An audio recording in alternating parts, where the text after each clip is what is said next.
But I believe that the major threat to our city is not the one represented by cultural segregation, but the one posed by the growing wealth and income inequality. In this realm, in realm of the battle against inequality, city planning, I think, can make a huge contribution for mitigating the gaps that separate the haves and have-nots.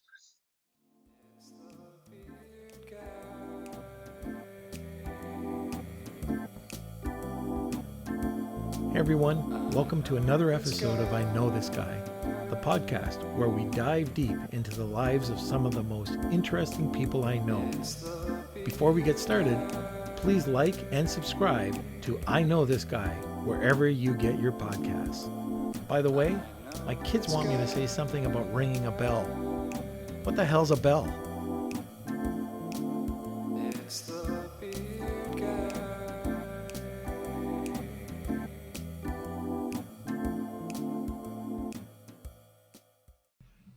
So, Dad, who do we have lined up for the podcast today? Yeah, this is from your buddy, James Hill. He recommended Philip Yang, and he's an urban planner with a focus on social change, and he's located in Brazil. Very cool. Yeah, I saw from some of my research here that he's got a project that totally reshaped the downtown of Sao Paulo. Yeah, it's really neat stuff, and I feel like we're getting to some topics that I've never thought about before. So I'm pretty excited. Yeah, I am too. And also, wait till you hear about this guy's background. It's the most diverse background I've ever heard of. That's saying something. Well, I can't wait to get started. Yeah, let's dive in. So, welcome, Philip, to the podcast.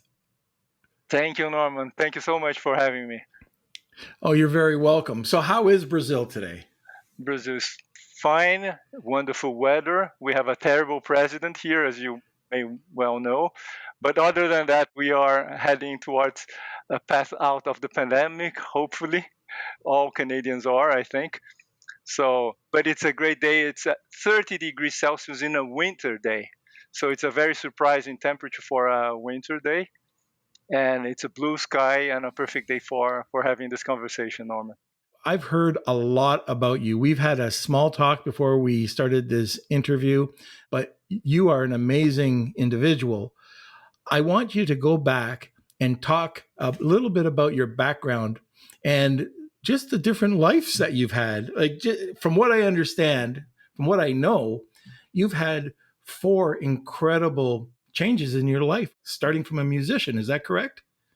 That's correct. I was a musician. I have an interesting story. Perhaps that could be amusing to start with. Sure.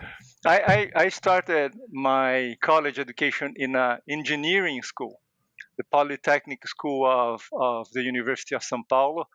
And the reason was that I always thought of myself as a scientist or an engineer or mathematician or something like that.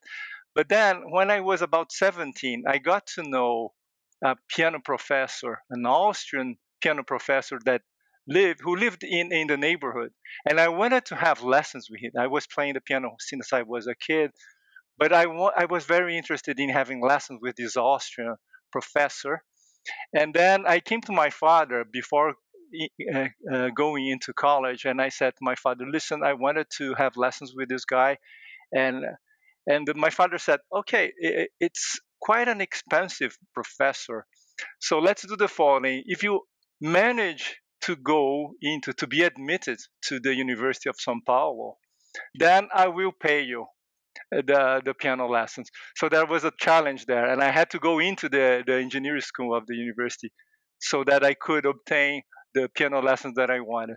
But after 1 year in the engineering school, I quit and I pursued a career as a musician. That's how I became a musician. So I had a short career as a concert pianist, and then I went on to Budapest to study composition at the Franz Liszt Academy of Music there.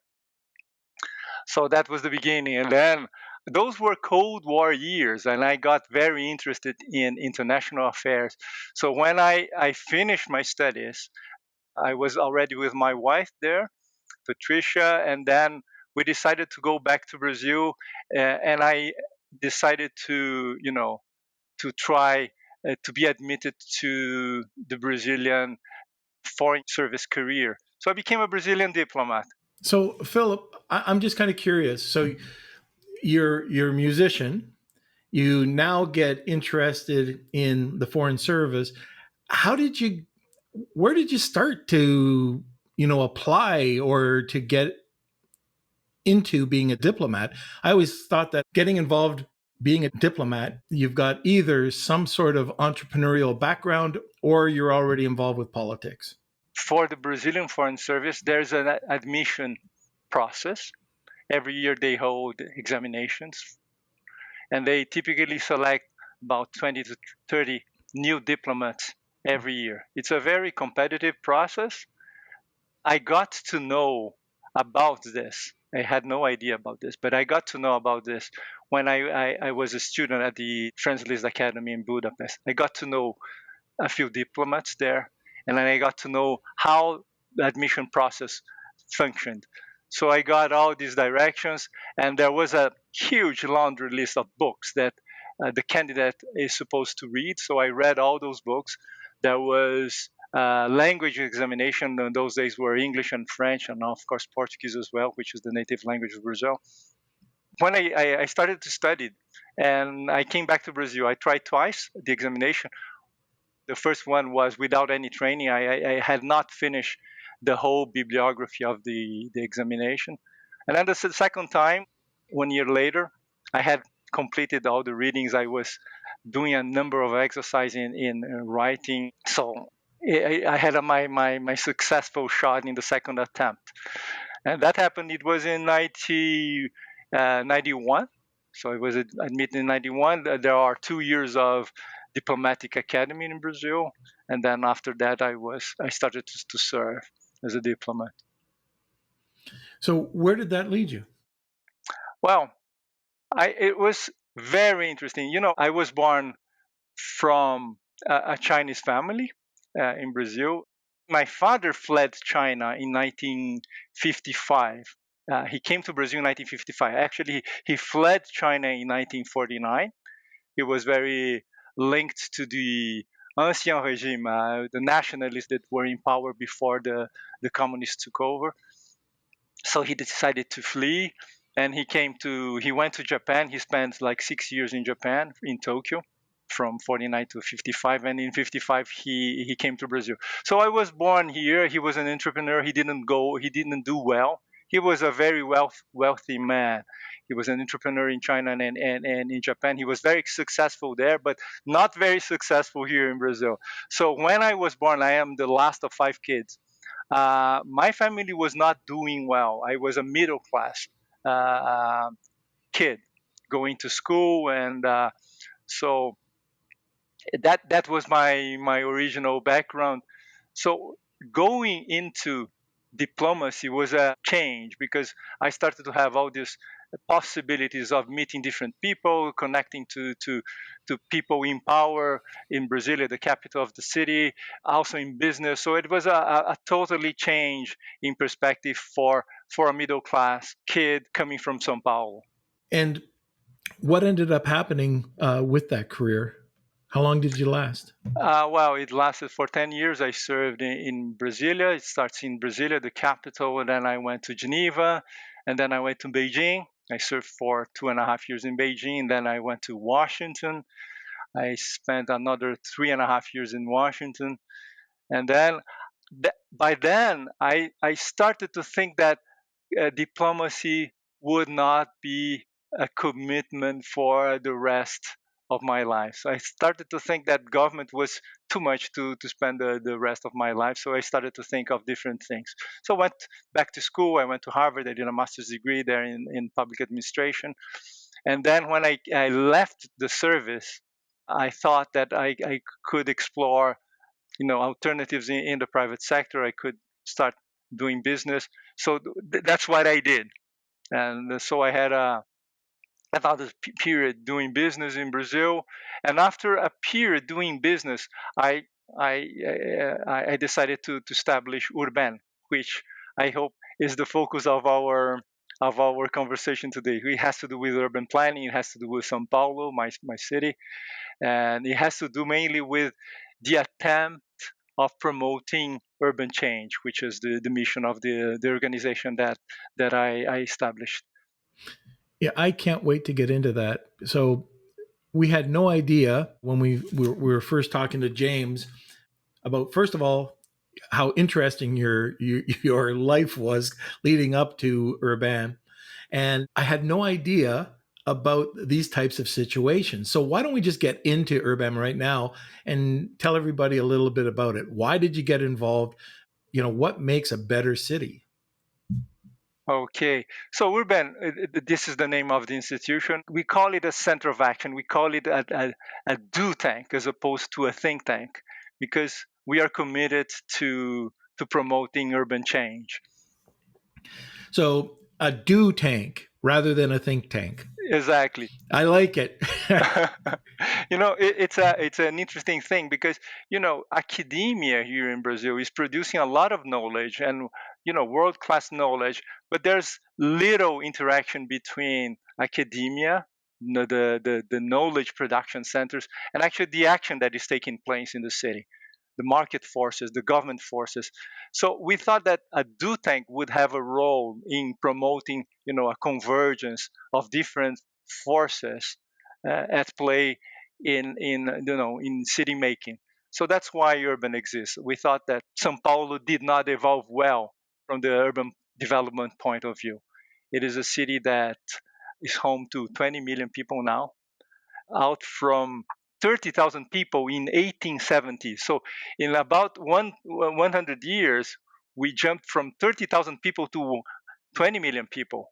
So it's very natural that with such a demographic explosion, the urban fabric would have, suffered quite a lot, and it's quite an unfair, quite asymmetrical, very unbalanced urban context that we face here in São Paulo.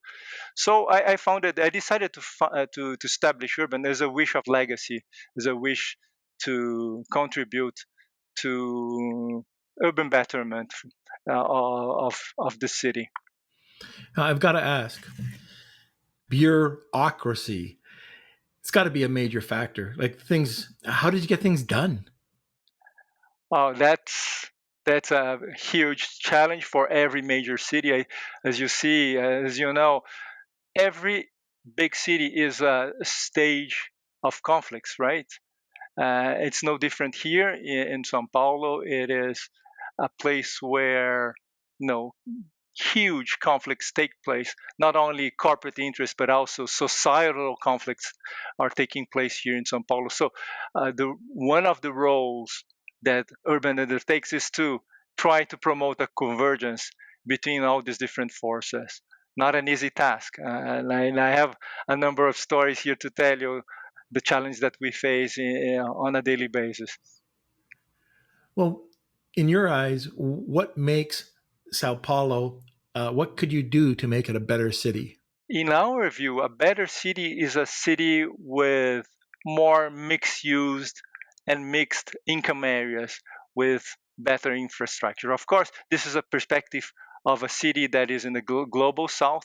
We have a deficit in many basic things like housing and sanitation. So we try to combine good infrastructure with mixed use and mixed income type of development projects. That's what we basically do. In a nutshell, we structure projects at Urban. We try to provide, government forces, market forces, and society with projects that could transform the city into a better city.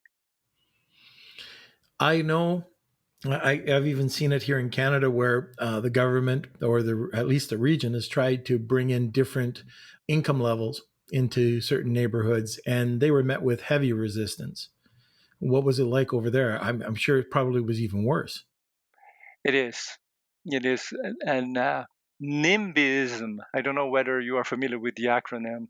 It's not in my backyard. NIMBY is not in my backyard. It is a force here in São Paulo, and this is one of the big struggles that we face when we do something that we try to mix different income brackets into the same development. Either you have, people, developers not willing to undertake the project because they understand this is a risky business, or you have neighbors around the project rejecting the presence of lower income residents in that project. So it's not an easy combination to make. But we really understand that this kind of network of uh, this kind of social weaving is very important for the vitality of a given city. And for Sao Paulo, of course, this is a very challenging and necessary undertaking. Other than that, are there any major items that you were looking for to change the city? Basically, we see cities as a center stage of inequality. So we try to use as much as we can the urban project, urban policy tools to mitigate the effects of this blatant expression of inequality that is shown in the territory, in the urban space. So we try to combine everything we can in a project. We try to combine different sources of knowledge in order to fight against this terrible expression of inequality that is shown in the urban space. Yeah, I've traveled quite a bit. I've seen a lot of different major cities. Manila comes to mind, where the farmers were coming into the city to get better jobs, and they all settled in this one area, and it was very quick. So all of a sudden, this mini area came with no income, and there was no planning. It was just tin shack after tin shack after tin shack, very violent, horrible conditions, raw sewage. It was just, it was terrible. I could just overlay that over the next major city and then over the next major city. These living conditions, first of all, are inhumane. I don't even know how to express it. From what I've seen, and I'm talking about, this is literally on the other side of the tracks. So, in this cases, most of the time it's the other side of the river. So you've got a safe place to live, and you can go and smell the roses. And right across the way, you see kids, playing in garbage. And I'm serious, like just sewage just going into the river. I mean, something like this has got to stop. Like somebody, and I'm so glad that you are looking at something like this, because just people living in these types of conditions, it's just inhumane. It's unacceptable, right? And let me give you an example of what we try to do here. A few years ago, we conceived a project which is called Casa Paulista. The Casa Paulista project is an affordable housing project that was promoted by the state of São Paulo, and we contributed with a sort of an economic model, an economic formula, and the urban design guidelines for the project. What we aimed at by modeling this project was to bring into the city center a project of affordable housing. And this is contrary to all public housing policies have been doing in the past, few decades. Mostly what happens in Brazil is that, affordable housing is placed very far away in the peripheries of the city. In that project, we try to model a sort of a public-private partnership that made possible the construction of affordable housing at the heart of the city center, right beside a metro station and a train station, very close to the ground zero of the city. So that was very innovative for Brazil. I think for the world as well, because many of the housing policies initiatives that are taking place everywhere in any major cities um, takes these affordable housings very far away. And then we came up with this formula that combine, market interest, government interest, and society's interest to make this happen at the very heart of the city center. So what was the outcome? It was a very positive one. It was built. There is one section of the development which has over 1,000 units of affordable housing. It's very close to, as I said, to the public transit.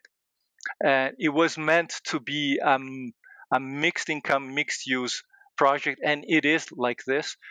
We have a setback there, which is the fact that it was meant to be a very open development with large sidewalks, with a large boulevard, with active facades, with retail stores in the ground floors of every building, and a school of music. So it was meant to be a very open project, and it was built like that.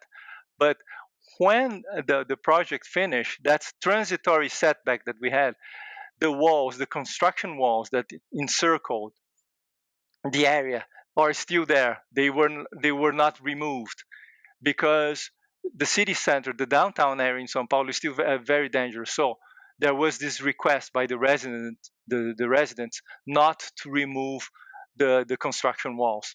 So it was meant and it is meant to be an open city. It's not yet an open city, but it soon will become, as soon as we overcome this terrible phase that we are experiencing at this moment.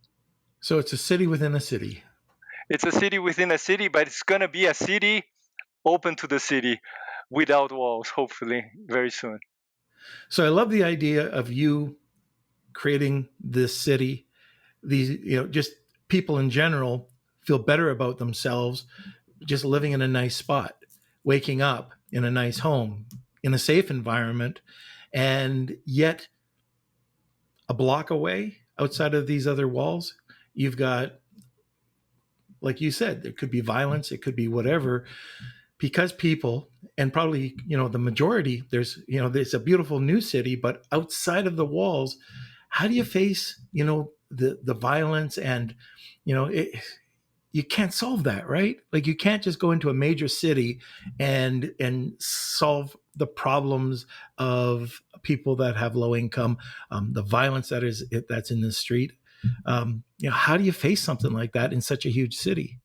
Yeah, that's a excellent question and a terrible question at the same time. When we were planning, when we were designing the project, when we were thinking all of the economic models, we had, hearings, and we were trying to have even social psychologists on the ground to hear the wishes of people while we were structuring all this project. And we had this impression back then, those days, 2012, 13, we had this impression that we were thinking of every possible variable. But all of a sudden, we came to realize that we could not figure out, we could not imagine that government would not exercise sovereignty over the downtown areas. So there's a lot of governance. So there's no policing, and downtown areas are very poorly managed in São Paulo. So that variable we could not imagine, that government would not exercise sovereignty over that territory with minimum management conditions for the development to flourish. That was a huge surprise. And what can we do? There are a number of variables. There are macroeconomic variables. There are government and governance variables at play. So there are conflicts between different levels of government, local and state and federal government. So there are a number of factors that are beyond the control of the institutions that were involved in the planning of the project. I think, in spite of that challenge, I think we made a positive step towards a better city, because at least it's a good project, at least it's been built, and at least people are living there, and at least it is an affordable housing project right in the heart of the city. So those are incremental evolution. It's not revolutionary. I expected it to be very revolutionary, but in light of the difficulties that we face now with the walls and so forth, I see it as an evolution, incremental evolution towards a better city. So you have to start with a bite-sized piece, right? Bite-size in the eyes of the world, because I think it's really important. And I guess the next question is going to be about other governments asking about what you've done, and if they took that plan and brought it into different countries. But I mean, what you did in your city was an incredible achievement. But can you now take that and market that to the world? Well, I don't think so. I think it's too small, and Brazil is too peripheral in the world stage to become a trendsetter. Though São Paulo is a huge city, it's a big megalopolis, I don't think we are at a point in which we can set the trend or set the example for other cities. If you think of like Anne Hidalgo in Paris, whenever she comes up with a consistent idea, concept, immediately all the world press is talking about it. It's not like this in São Paulo. We are at the corner of the world, but what we did, which was interesting, whenever we do something here in São Paulo, we try to mobilize international experts, international architects, international sociologists, international thinkers to our projects. And then because they get to know us and because they get to know what we do, sometimes we do things together. Like we responded to a public call in Paris, which was called Réinventer Paris, which was meant to propose different projects for public properties that were owned by the municipality of Paris. So we went there. We went with a high profile team. We had Paulo Mendes da Rocha, who is Pride Pritzker Prize laureate from Brazil. We had Aravena, the famous Chilean, another Pritzker Prize laureate, and we have Carlo Ratti, who is a professor at MIT. We have these different, high-profile architects in Paris with Brazilian projects to contribute to the public call. And then with Alex Washburn, who was working for Bloomberg, we also contributed with a project for the remodeling of Penn Station a few years ago. That was a competition which has not come to an end yet. We took part in a competition in London, but this is not something that we can say that it was based on the examples that we set in São Paulo. As I said, we are in the corner. We are not in the trend setting position. That would be too presumptuous to say that. So at the end of the day, did you see a shift in the attitude of the people that went into the open city? We are trying to measure that objectively. I think emotionally, if you go there and talk to people, it's a huge change in their lives.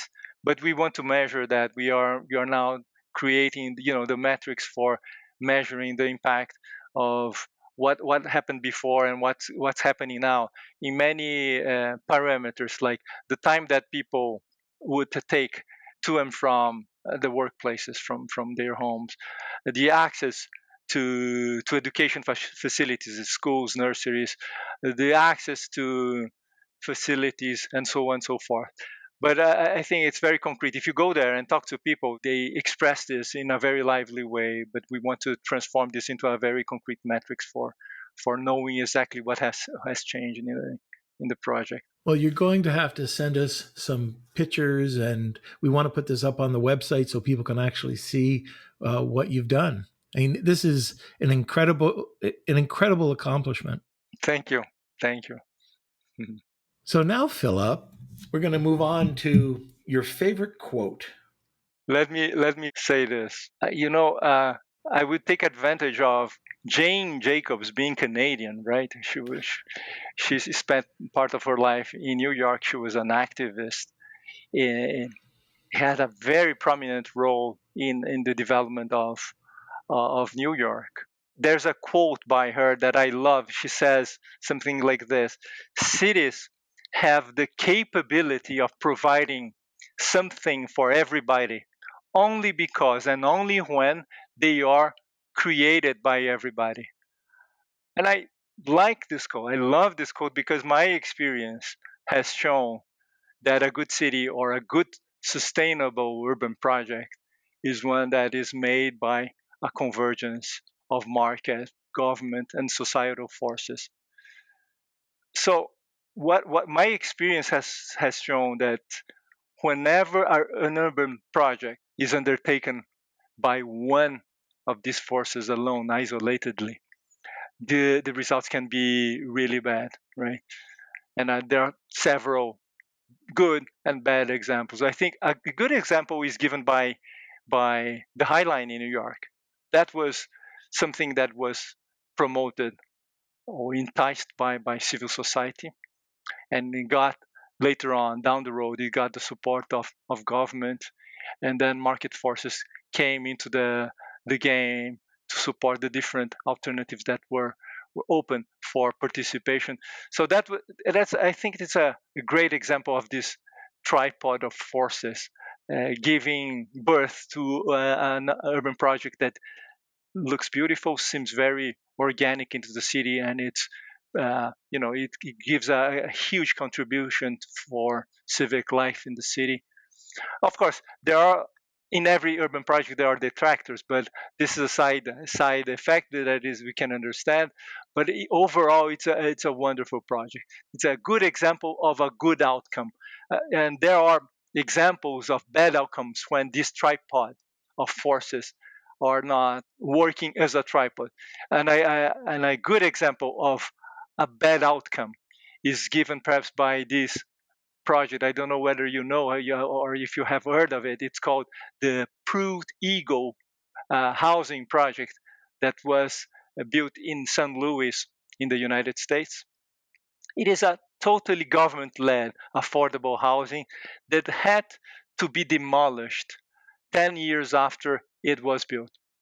And it's so curious because it counted on a world-renowned architect. His name was Minoru Yamazaki, and he was an award-winning, very celebrated architect.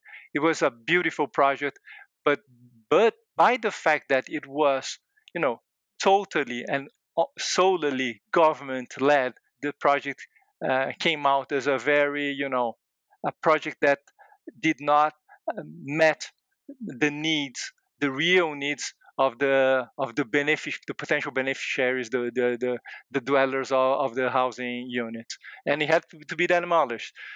That's why, basically, because I think that the three forces were not there. Government did not hear market forces. Government just decided to build and did not hear what the actual needs were at place when they conceived the project. But doesn't that happen most of the time? It's typically the government that dictates, oh, okay, we're going to build the projects over here. This is how it's going to look. And these are the people that are going to go into the neighborhood. I mean, it really is, at least the projects that I've seen for the most part, are all dictated by the government, and they don't have that tripod. This is an experience that happens over and over again. This is the type of mistake that repeats over and over again in many parts of the world. I think you have seen this very recently in Toronto, right? You had this fantastic project, the Google City, the waterfront. It was meant to be a fantastic project, but in that case, I think it was the heavy hand of Google, not willing to interact very much with government and society, and there was a strong opposition from civil society groups that were very much concerned with privacy over the use of data. In that case, I think it was, the lack of the public participation and in the inception of the project as a whole. Yeah, and I wouldn't ever have thought of it that way. I would have always slammed the government for doing it wrong. And you would think, oh, Google, they're going to do it right. But again, there goes that tripod that you were talking about. And, that's almost like anything you do. If you're just getting your information from one source, something's missing out. You're missing an angle. And I think if, people shift their mind or shift the way that they're thinking, it would be just a much better city or a much better neighborhood, just if these three elements came together to do some talking. A lot of the time, what I find, Philip, too, but a lot of the times I always see posturing. I'll see a lot of fake talk. And, I look right through it. I turn on the TV and I might see, oh, okay, this business talking about this, some activists are talking about this, the government talking about this, and all of a sudden, like, you don't know where the truth lies. And everybody's trying to do something, for their side, but not giving in to the other. I mean, each one of those three that you talked about can be very stubborn, right? You know, and getting through that stubbornness so everybody can kind of get along, that's the hardest part. And I'm not an expert on this at all. You can talk about e-commerce, I can talk all day long about it, but just the logic behind this, if somebody could just drop their guard and we can all get together and and I'm going back to like treat people like people, and it would just be a better place to live. But we've got to get people to talk these three elements. And do you have any suggestions on that? I think I have hopes that technology will work for a better representation, for better political systems. Nowadays, I think, all the technology tools that we have that have been developed in the past years have been used for the worst causes. It's being used for, promoting fake news. It's being used for ill motives. I wonder whether it is possible to channel all the technological possibilities that we have now towards representation. If we could use data for, sensing people's aspirations and make this as a tool for a better representation, a political representation, a better democracy in the end, that would be very, very helpful in all scales, from city planning to actually to municipal governance to country elections, right? Uh, and I have this impression that all these technological tools have been used for ill purposes, not for the good purpose. And so, whenever we have now market forces developing technologies for a better representation, for better consultation, for better hearing procedures, I think that could be a way out for all the impasses that we face in this struggle of combining the three forces. I think change has to be a major issue too, right? With any of those three forces, I think I'm looking at the side of like the societal force. I mean, any change that you're trying to enact is always going to be met with some kind of resistance, even if you have all your facts laid out perfectly. I think it inherently people kind of like staying where they are, or in a city. Like it's hard to imagine maybe how, say, a major construction project might actually benefit you, especially if there's distrust in the technology or the government forces. So I'm actually curious, like how you might maybe mitigated that, or even for your own project in Sao Paulo. Like, was there some convincing that had to be done with the residents? And if so, yeah, how was that process? Change implies change of mindsets, of attitudes, and everyone has to convince the other party of the arguments. That's the beauty of democracy. That's the beauty of dialogue. If everyone gets stuck in its own original position, then there won't be change. There will be impasse forever. So that's what we try to combine. And yeah, there's this question that you asked me in the other call: what is the hardest struggle that I faced in life? I think that's the hardest struggle that I faced in life. We are currently in the midst of a debate around a project that we developed for one of the largest industrial groups in São Paulo. Votorantim, the industrial group is called. After 4 years of planning and discussions and debates, um, the project now is stuck because of the opposition of a NIMBY, a small NIMBY group that opposes to the project. And why the group opposes? Because we are bringing in closer to them a residential complex for the lower income community that already lives there. But now they live in a slum, in a favela, in a very terrible housing conditions. It's very vulnerable, very without any sanitation, basic sanitation. And we want to move them a little bit closer to that middle class complex, and they oppose to that. And everyone else in the city, the mayor, all other stakeholders around the neighborhood is in favor of the project. But now we face this opposition of this small group that is fighting against the project after 4 years of of discussions. So that can be very frustrating. That is, if you ask me what is the biggest struggle that you face in life, that's the one that I would mention. That's the name of the project is Villa Leopoldina project. I will share with you a few images and the details of the project, so if everyone is interested, they will be able to see. Must be extraordinarily difficult. Like a lot of times, entrepreneurs hit roadblocks, but when you're working on a project like this for 4 years, 4.5 years, and then you get the not in my backyards. I mean, it happens all the time, but you got to just feel like hitting your head against the wall for another 4 years. Hey, how long do you think it would take? I'm curious. So you've worked on this 4.5 years. You've got this opposition, probably the very small minority. How long is it going to take, do you think, to get around this, if you can? The way it works here in Brazil, this project was negotiated with the executive branch of the city, and after 37 public hearings, the project, which was proposed by URBEM and Votorantim, this industrial group, this project was converted into a bill.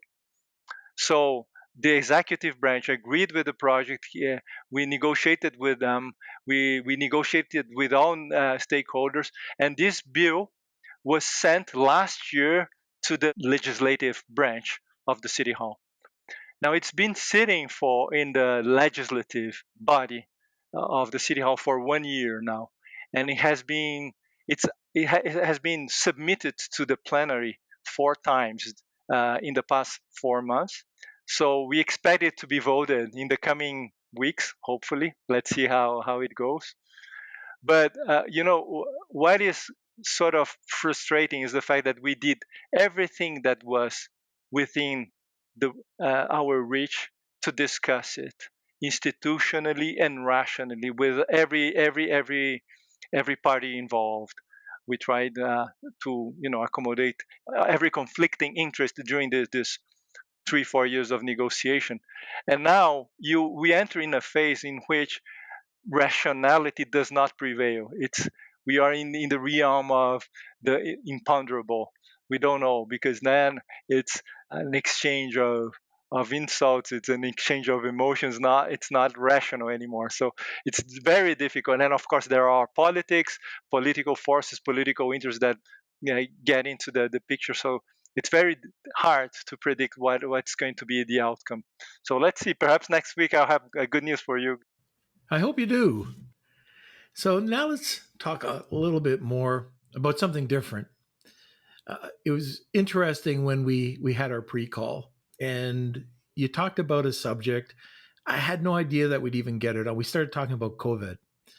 And so we decided that, look, this might be an interesting topic because people don't think about this that much, at least up here in Canada. I haven't heard too much about it, but can you speak a little bit about your thoughts on the anti-Chinese material that's being distributed around the internet? It is very distressing to see. I have this Chinese face. You can look at me if you're watching us over YouTube, but I don't have a specific feeling of being Chinese. I don't have a Chineseness in me, but it's very distressing to see how this material has been distributed in the internet. The anti-China material has been flooding all the media channels around the world. That's very distressing.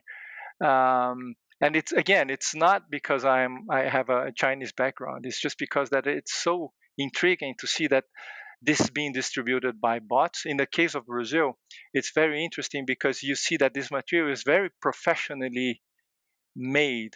It doesn't seem to be something that was produced in Brazil, but they have all Brazilian translation. It's all the materials are being distributed in Portuguese already, and this distribution has been massive. It's very disturbing that to realize that this movement or this flow of information might have to do with a confrontation of a new ideological confrontation between China and the U.S. most likely, and especially because in the U.S. now we have a government and an administration that is adamantly against the emergence of China as an economic power. Being in Brazil right now, do you feel less Brazilian because you're Chinese? No, I don't. Definitely not. I think Brazil is quite a good melting pot. I think everyone who was born here feels Brazilian. Like if I were born in the U.S., most likely I will feel myself as a Chinese American or American Chinese, something like this. But when people ask, I don't think twice. I just state I'm Brazilian. I even forget that I have a Chinese face. I just remember when I am in front of a mirror. So I don't think I feel less more or less Chinese because of being in Brazil, because of the fact of being I am in Brazil now. I didn't know that Brazil had such a melting pot environment. It is. I think it's a good melting pot, but of course I have to remember that this does not mean that I'm being complacent to a terrible reality in Brazil, which is the terrible and very dark injustice that was committed towards native Brazilians and the Black Africans. That came to Brazil as slaves, and then there's a huge disparity, economic disparity of opportunities that the blacks face in Brazil.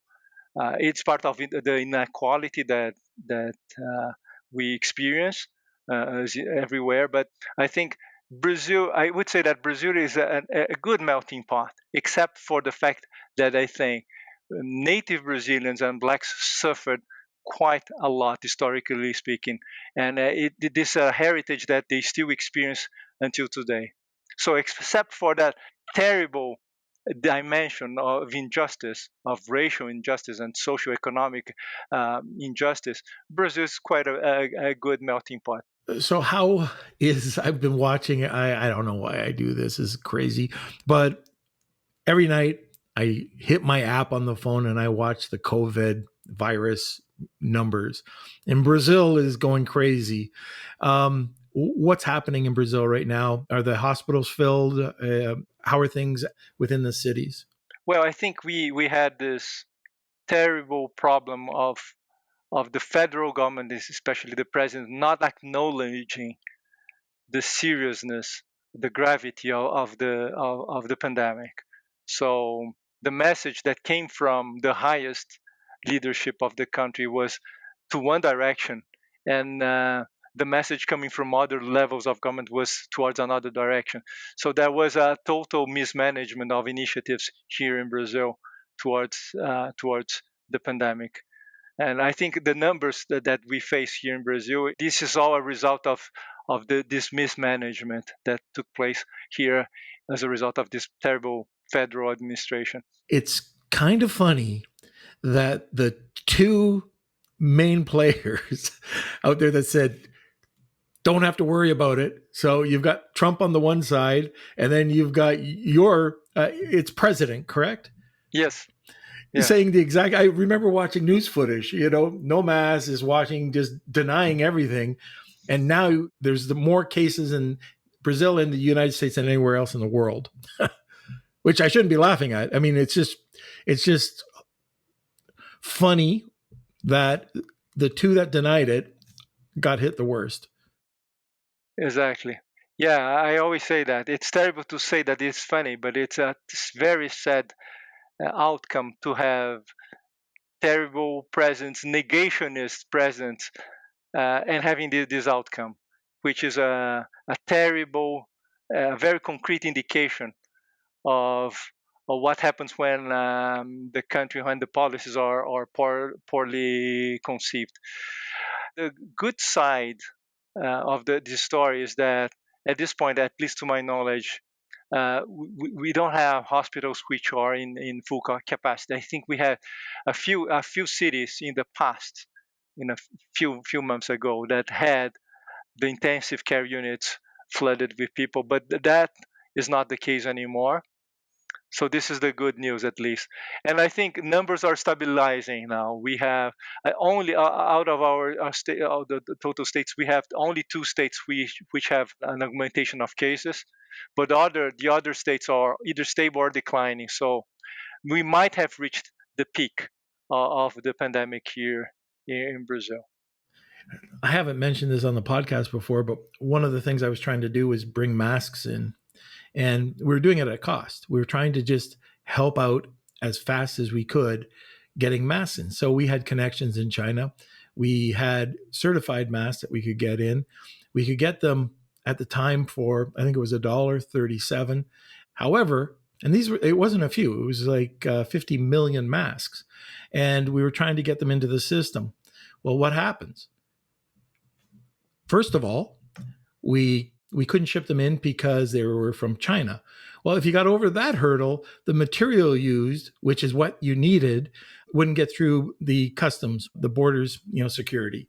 So no matter what you could do to try to help out the situation, when New York City was saying, we need masks, we need this, we couldn't do anything if we wanted to try. I was sitting back, and Hayden, you were at the house, and I was fuming that we couldn't do anything to help these cities that needed masks, that needed gowns, we had it covered. Like, we had so much of this covered that we could have helped. Anyways, I do know that one of my friends was able to ship, I think, 100 million masks to Brazil. So we couldn't get them into the States, but he was able to get them into Brazil. So it's always shocking to me what politics will do. We had it. We could have helped the people on the front lines. And yet, no matter if we tried or not, it was bound to fail. And it took weeks and weeks and weeks until the frontline workers actually got some help. Wow, that's amazing. And this, Norman, this makes me think of what the roles of Brazil and Canada uh, could become in this new world order. It is fascinating to think that we are moving into a totally different world order. Countries like Brazil and Canada that are middle powers will possibly have totally different different roles in this new context, right? And what you just told about having difficulties in bringing goods from one place to the other, I think is a reflection of the new situation that it has been imposed, not only by the pandemic, but also by the another order of conflicts involving the new superpowers. So, Hayden, I know you were super stoked to get Philip on. Do you have any questions? All right. So this is a question I came up with in our talks, Philip, and I think it's really relevant with what URBEM is doing. So Canada and Brazil are both considered to be melting pots. How do you account for the integration of cultures in major cities when people tend to settle in neighborhoods? And this is mainly from my experience of living in Toronto, but you do see it all over the world. Hayden, this is a very interesting and very complex question. My tentative answer, I think, would have a few layers. I don't know how many, but let me try here let me try to start with something here. On a first, perhaps more superficial layer, I would say that city planning and urban policy can be a very powerful tool in promoting greater integration of cultures in big city, especially because cultural differences are very much left behind, perhaps, whenever the population at large is offered the possibility of sharing extraordinary spaces, public spaces of universal interest, like parks or even sidewalks. Think of places such as the Central Park in New York, or more recently the High Line, as we mentioned earlier. Public spaces of these kinds are able to congregate people and instill a sense of belonging and social cohesiveness among individuals of completely different backgrounds, cultural, ethnic, or socio-economic background. Places like these, the High Park in Toronto, the Bois de Boulogne in Paris, the Botanical Garden in St. Petersburg, or the Ibirapuera Park here in São Paulo, are a product of city planning, and they all have a very important role in integrating people and cultures. So, in a second layer, I would also say that we have to be realistic and remember that there are other factors as well, other forces that play in the cultural realm that have perhaps a much stronger impact as compared to city planning efforts. One of these factors is demographics. For example, while we speak here, the births of non-white colored babies taking place in the US outnumber the birth of white babies. So the trend we have in a country like the US points to a potentially more mixed and culturally integrated society in larger cities. I don't know enough about Canada, but the general trend must be similar, right? So what the statistics say is that by 2045, the white Caucasian population in the US will be a minority. So this mix and diversity could be, at least potentially, a source of further cultural integration that is more potent than city planning. Well, another factor impacting cultural integration or segregation is given by migration flows. Migration flows can be determined by immigration policies, like the ones you have in force in Canada, right? And also by wars and natural disasters. These flows of people may have a huge impact, positive or negative, on cultural integration, and many of these flows are well beyond control of any city planning. For instance, when a Greek fellow comes to Toronto in the beginning of the 20th century, it is quite natural that he or she would choose to settle down in the Danforth, in the Greek town, and not in the Chinatown. And this is how communities and neighborhoods, the Little Italies, the Chinatowns, the Hasidic or Muslim towns are formed, right? So it is somewhat natural that individuals and families would seek kinship, blood or cultural kinship, when they choose where to settle. So what I mean here is that it is not realistic nor desirable that a given policy divert people from their choices of neighborhoods. So coming back to your question, Hayden, I really think that city planning can help promote cultural integration through the provision of public spaces of universal interest. But on the other hand, city planning and public policy in general cannot and should not do much about people willing to gather and settle in separate neighborhoods, as long as these neighborhoods do not turn out to be sectarian communities. Let me perhaps finalize my answer with a third layer. I imply from your question, Hayden, that you are concerned about how city planning could account for integration of different cultures.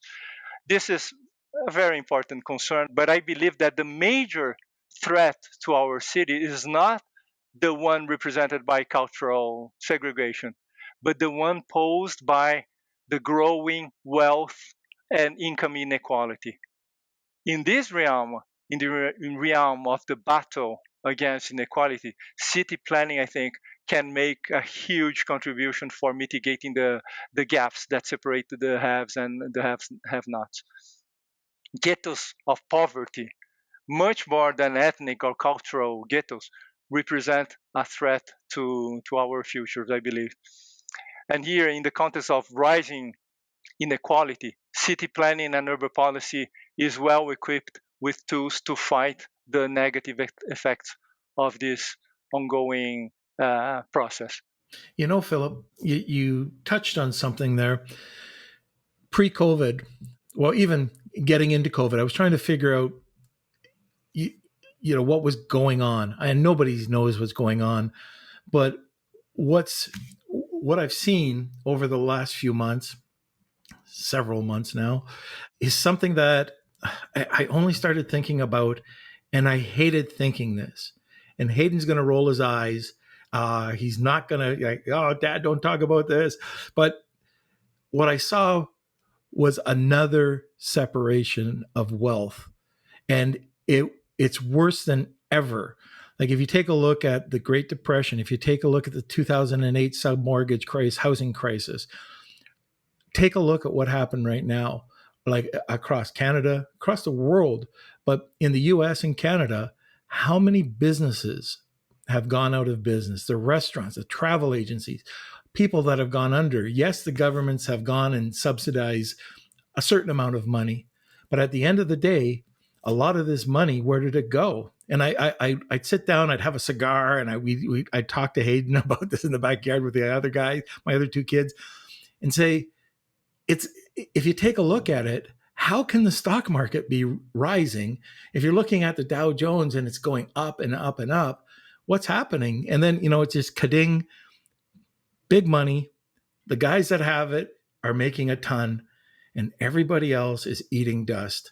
And it's really scaring me right now of how bad the problem is right across the continent, continents. So I don't know if you have an opinion on that, but I just thought I'd shove that in there because you start talking about separation of wealth, and it is a huge concern.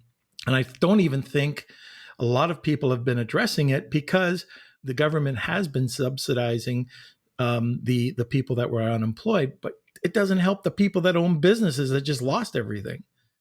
First of all, here in Brazil, I always talk in public that the major risk factor for having for dying of COVID is not a biological condition. The major risk factor is a socioeconomic condition. So if you see the number of people who are dying here in Brazil, most of them are poor. So the statistics are very clear on that.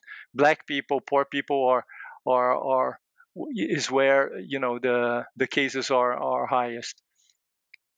But on the economic side, Norman, this is something that it is very puzzling, because if you see, first of all, the differences of the tools that they've developed and undeveloped countries have to fight the pandemic is so asymmetric. Think of, for instance, this is where I have I don't know whether I know the terms to express, but think of how the developed countries are able to use the quantitative easing tools for the emission of new debt to finance for the new expenditures that are being incurred to solve the problems caused by COVID. You have the developed countries have a number of monetary tools that are at hand to finance all this effort, whereas Brazil and other countries that do not have a hard currency, they do not have the same ability to finance this. And this implies that the fiscal deficit in Brazil is exploding, in other countries as well. So this is a huge asymmetry that we have between countries. All right, Philip. So let's talk about your biggest success. What would you say that would be? I think my greatest success was to establish URBEM 10 years ago. My greatest success perhaps was to be able, through URBEM, to help push forward the agenda of urban change in São Paulo and to push forward the battle against spatial territorial inequality. And as I said earlier, but the best example of our work is the Casa Paulista project that I summarized here a few minutes ago. It's very meaningful to me, the Casa Paulista, because we were able to come up with a solution to bring about affordable public housing to the city center, as I said, right beside a metro and a train station, as opposed to the typical housing projects that are built in very far peripheral areas. Congratulations again on that. I wish there was more people around the world that would get involved with exactly what you're doing. It would be a better world. Thank you. Oh, you're very welcome. All right. We're hitting the end of the podcast. Philip, how can people reach you? I will leave you my contact details, and perhaps you can leave it for the public who wishes to be in touch with us. That would be a great pleasure to tell more about what is going on here in Brazil, how we can work together. And that would be a great pleasure to hear the echoes of our conversation, Norman and Hayden. Fantastic. All right. You're off the hook. There's only one last question. And when we're at the end of the podcast, I always turn to the guest and ask them if they know a guy. I know a guy. I know a fantastic guy who does green real estate development in New York. His name is Jonathan Rose. He's author of a fantastic book. It's called The Well-Tempered City. Jonathan Rose. I think he's going to be a great talk, and I hope you get to interview him very soon. That sounds awesome. So thank you again, Philip, for being on the podcast. Thank you so much, Norman and Hayden. It was great to be here together with you. Hey there, guys and gals. Thanks for listening. That concludes our interview with Philip Yang. Make sure to tune in next time to hear our interview with Nate Ekman. Nate is the founder of Alt Esports Apparel, and he's doing some really cool stuff in that space. We end up getting into how he was able to synthesize all of his artistic passions into a career in marketing, and how all of that comes out in his current brand, Alt. So make sure to tune in and check it out. You don't want to miss this one. That's enough of me, and I'll see you next time.